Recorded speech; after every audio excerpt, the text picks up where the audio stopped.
dołączyłam w 2010 roku.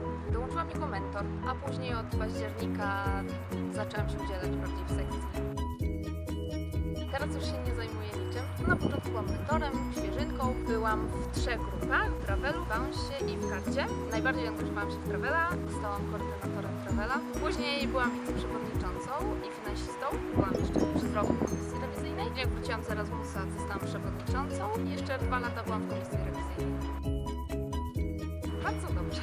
Wszystko było nowe, tak? Bardzo dużo nowych ludzi, byłam bardzo zaangażowanym mentorem, jeździłam na wszystkie wycieczki. Z tego co pamiętam, to była wycieczka do Krakowa, 25 chyba Erasmusów było tam. Byłam przerażona.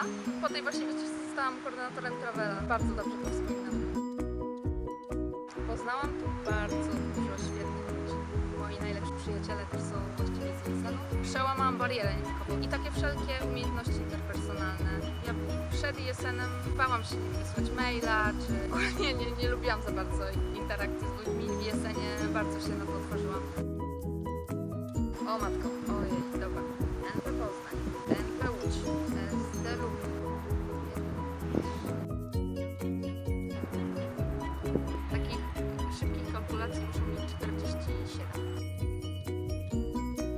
Ciężkie pytanie. Myślę, że ISN Olympics, czyli teraz National Erasmus Games, to był pierwszy projekt ISN Polska, w który zaangażowałam. Navy Blue. Mogę podać numer, ale... Ja dołączyłam do ISN dopiero na 3. roku tak naprawdę. Pierwsze 2 lata to właściwie się tylko uczyłam. Przyszłam do ISN, to miałam coś poza studiowaniem. Ja zawsze lubiłam robić coś jeszcze poza. ISN mnie też motywował do tego, żeby robić więcej. Nie żałuję tego, że się zaangażowałam w ISN. Nie uważam, żeby moje studia bardzo ucierpiały na tym. Ja uważam, że było warto. Zawsze bardzo mnie motywowali ludzie, których poznałam tutaj w ISN-ie. Uważam, że mam wystarczającą wiedzę, żeby jeszcze pomóc tej organizacji, żeby coś nowego wprowadzić, żeby w jakiś sposób jeszcze się przyczynić do rozwoju. Teraz już powoli przychodzę na emeryturę, jestem już takim wspierającym członkiem, służę taką pomocą bardziej merytoryczną.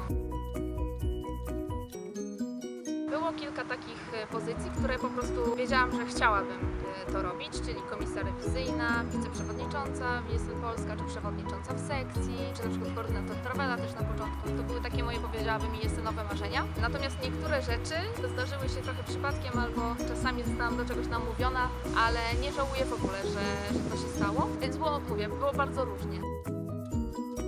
Chyba... Zawsze chciałam być w prezydium wyborczego zjazdu, byłam raz tylko, więc to jeszcze mogłam robić i jeszcze może na jakiś międzynarodowy zjazd. Pierwsza rada, nie zrażajcie się na początku. Może Wam się wydać, że jest dużo maili, że są jakieś dziwne zadania i tak dalej, ale każdy przez to przechodził, przez te początkowe etapy i później było zawsze fajnie. Druga rzecz, nie bierzcie na siebie za dużo na początku. Warto się skupić na jednym i 2 zadaniach, zrobicie dobrze. Czytajcie maile, to jest ważne.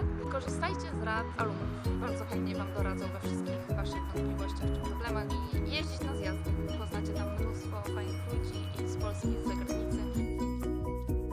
Tak, chyba jak każdy.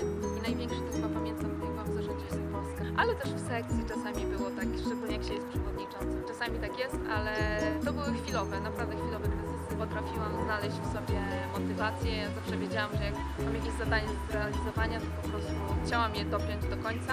Zawsze je znajdowałam tę motywację